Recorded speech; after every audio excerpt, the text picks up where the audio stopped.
여러분, 소주 하면 어떤 비어랜드가 가장 먼저 떠오르시나요? 아마 대부분 참이슬, 그리고 그 유명한 두꺼비 로고를 떠올리실 겁니다. 그런데 이 참이슬을 만든 진로그룹이 한때 재계순위 19위, 매출 3조 5천억 원의 거대 재벌이었다는 사실 알고 계셨나요? 24개 계열사를 거느리고 소주부터 맥주, 건설, 유통, 금융까지 손대지 않은 분야가 없었습니다. 하지만 이 거대한 소주 왕국은 단 10년 만에 처참하게 무너져 내렸습니다. 오늘 그 충격적인 이야기를 낱낱이 파헤쳐 보겠습니다. 이야기는 1924년 일제강점기의 평안남도 용강군에서 시작됩니다. 보통학교 교사였던 장학엽이라는 인물이 동업자 2명과 함께 진천양조상회라는 작은 양조장을 세웁니다. 하지만 초기 사업은 순탄하지 않았고 지속된 적자 속에 간판을 내려야 했습니다. 포기하지 않은 장학엽은 1927년 기양양조장을 인수해 다시 진천양조상회라는 이름으로 재기에 성공합니다. 그렇게 이북에서 양조업을 이어가던 그는 1950년 6대 25 전쟁이 터지자 월남하여 부산을 거쳐 1954년 서울에서 서광주조를 차립니다. 처음에는 원숭이를 마스코트로 사용했지만 교활하다는 인식 때문에 두꺼비로 변경하는데 이것이 바로 국민소주 두꺼비 진로의 탄생이었습니다. 장학엽 회장은 1961년 진로그룹의 초대 회장에 취임하며 본격적인 그룹 경영을 시작합니다. 당시 소주 시장은 사막소주가 1위를 차지하고 있었고 진로는 2인자에 불과했습니다.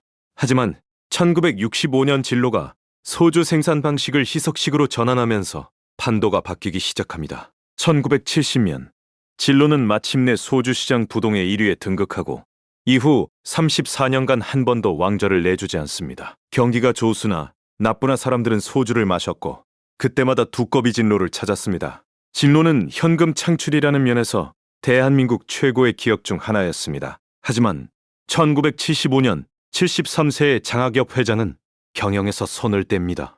문제는 후계자였습니다. 아들 장진호는 당시 겨우 23세, 거대 그룹을 이끌기에는 너무 어린 나이였습니다. 그래서 장학엽 회장은 조카인 장희경에게 경영을 맡기는데 이 결정이 훗날 치명적인 경영권 분쟁의 씨앗이 됩니다. 85년 장학엽 회장이 세상을 떠나자 아들 장진호는 이복형 장봉영과 손잡고 사촌 장희경에게 경영권을 넘기려 요구하지만 단칼에 거절당합니다. 그러자 장진호는 장희경 몰래 우호 지분을 끌어모아 주주총회에서 전격적으로 경영권을 탈환해버립니다. 1988년 장진호는 36세의 나이로 진로그룹 제2대 회장에 오릅니다. 사촌 장희경은 피역회사 서광을, 이복형 장봉영은 진로 발효를 맡으며 분쟁은 일단 마무리됩니다. 하지만 진짜 문제는 이제부터 시작이었습니다. 장진호 회장은 취임 한 달 만에 탈주류 선언을 합니다.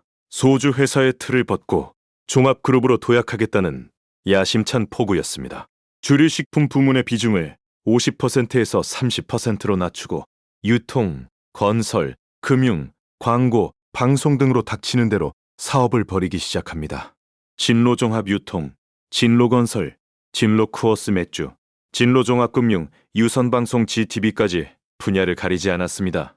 불과 8년 만에 계열사는 9개에서 24개로 매출은 4,100억 원에서 3조 5천억 원으로 폭발적으로 불어납니다. 1996년 진로그룹은 재계순위 19위에 이름을 올리며 화려한 전성기를 구가합니다. 겉으로 보기에는 눈부신 성장이었습니다. 하지만 속을 들여다보면 상황은 완전히 달랐습니다. 장진호 회장은 신규 사업에 필요한 자금 대부분을 은행 차입금과 어음 발행으로 조달했습니다.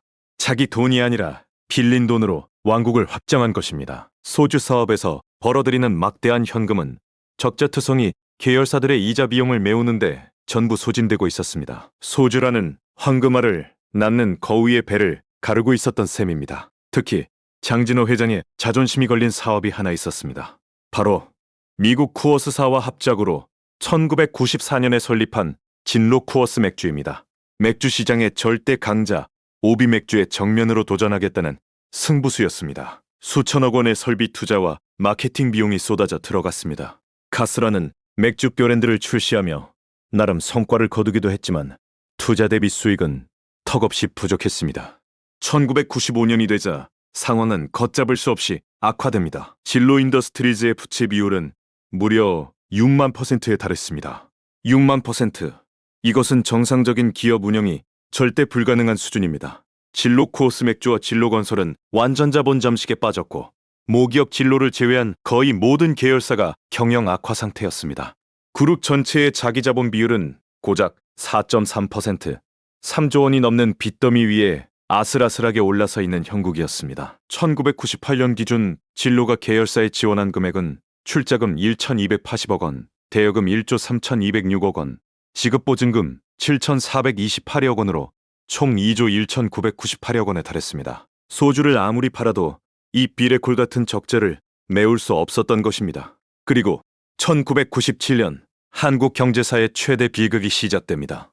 한보그룹, 산미그룹 등 거대 기업들이 연쇄적으로 쓰러지기 시작했습니다. 위기감을 느낀 금융권은 진로에 대해서도 강력한 자금 회수 압박을 가합니다. 1997년 4월, 진로는 366억 원의 어음을 결제하지 못해 마침내 부도 처리됩니다. 매출 3조 5천억 기업이 고작 360억 원짜리 어음 하나를 막지 못해 무릎을 꿇은 것입니다. 그 많던 돈은 전부 적자 계열사들의 밑빠진 덕에 쏟아부어진 뒤였습니다. 부도 이후 진로는 채권단으로부터 화해인가 결정을 받아 가까스로 파산은 면합니다. 하지만 이때 진로의 운명에 또 다른 거대한 그림자가 드리웁니다. 바로 글로벌 투자은행 골드만삭스였습니다. 골드만삭스는 1998년 자산관리공사의 채권 공매에서 진로의 부실 채권을 액면가의 15에서 20%라는 헐값에 대량으로 사들이기 시작합니다. 2000년까지 골드만삭스가 매집한 진로 채권 규모는 약 1조 5천억 원에 달한 것으로 추산됩니다. 진로의 최대 채권자가 된 골드만삭스는 사실상 진로의 생사여탈권을 쥐게 됩니다. 그리고 2003년 4월 진로는 결국 법정 관리에 들어갑니다. 같은 해 장진호 회장은 5,660조억 원의 사기 대출과 75억 원의 비자금 횡령 혐의로 검찰에 구속됩니다. 소주 왕국을 세운 아버지의 유산을 아들이 완전히 무너뜨린 순간이었습니다. 하지만 놀라운 사실이 하나 있습니다. 법정 관리 와중에도 진로 소주는 역대 최고의 영업 실적을 올리고 있었습니다. 매출 6,900억 원, 영업이익 1,930억 원, 수도권 시장 점유율은 92.7%에 달했습니다. 수도권에서 소주를 마시는 10명 중 9명이 여전히 두꺼비 진로를 찾고 있었던 겁니다. 본업은 이토록 탄탄했는데 무분별한 사업 확장이 이 모든 것을 집어삼킨 것입니다. 2004년 4월 법정관리 1년 만에 진로는 주인 없는 기업이 되고 주식은 전량 휴지 조각이 됩니다. 이후 롯데그룹, 하이트맥주 등 여러 기업이 이 황금 두꺼비를 차지하기 위해 치열한 인수전을 벌입니다. 2005년 하이트맥주가 3조 4,100억 원의 진로를 인수하며 최종 승자가 됩니다. 1924년에 시작된 80년 역사의 진로그룹은 이렇게 완전히 해체되었습니다. 알짜 자산이었던 진로 코어스 맥주는 경쟁사 오기맥주에 넘어갔고 이것이 오늘날 카스맥주의 시초가 됩니다. 진로건설은 대우건설에, 나머지 계열사들은 매각되거나 청산되며 붓불이 흩어졌습니다. 그렇다면 이 모든 비극의 장본인 장진호 회장은 어떻게 되었을까요? 2004년 징역 2년 6개월에 집행유예 5년을 선고받고 풀려난 그는 한국에 머물지 않았습니다. 2005년 캄보디아로 도피하여 찬삼락이라는 가명으로 새로운 삶을 시작합니다. 은행, 부동산, 카지노까지 해외에서도 사업에 대한 집착을 버리지 못했습니다. 하지만 탈세 문제가 불거지자 2010년 다시 중국으로 도피처를 옮깁니다. 베이징에서 다양한 사업을 시도했지만 과거의 영광을 되찾기에는 역부족이었습니다. 2015년 4월 3일 장진호 전 진로그룹 회장은 베이징 자택에서 심장마비로 쓸쓸히 세상을 떠납니다. 숨지기 전날 밤 한국의 지인에게 만취 상태로 전화를 걸어 힘들고 괴롭다는 말을 되풀이했다고 합니다. 36세 재벌 회장이 되어 천하를 호렴하던 사람의 최후치고는 너무나 허망한 결말이었습니다. 자, 그러면 진로그룹의 몰락에서 우리가 배울 수 있는 교훈은 무엇일까요? 첫째, 본업의 강점을 과신하면 안 됩니다. 진로소주는 현금 창출 능력이 탁월한 최고의 사업이었지만 그 수익이 계열사의 부실을 감추는 방패로 악용되는 순간 기업은 소멸의 길로 접어들었습니다. 둘째, 전문성 없는 다각화는 독입니다. 소주를 잘 만드는 능력이 건설이나 금융이나 유선방송에서도 통할 것이라는 생각은 치명적인 착각이었습니다. 셋째, 차입견형의 위험성입니다. 빌린 돈으로 사업을 확장하는 것은 경기가 좋을 때는 레버리지가 되지만 위기가 오면 그대로 기업을 잡아먹는 독이 됩니다.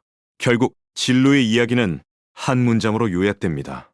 아무리 강력한 본업이 있어도 욕심이 분수를 넘으면 왕국도 무너진다. 오늘날 하이트 진로라는 이름으로 차미슬은 여전히 소주 시장의 왕좌를 지키고 있지만 그 이면에는 한 가문의 욕심과 몰락이 서려 있다는 사실을 기억해 주셨으면 합니다. 영상이 유익하셨다면 좋아요와 구독 부탁드리고 다음 영상에서 또 뵙겠습니다.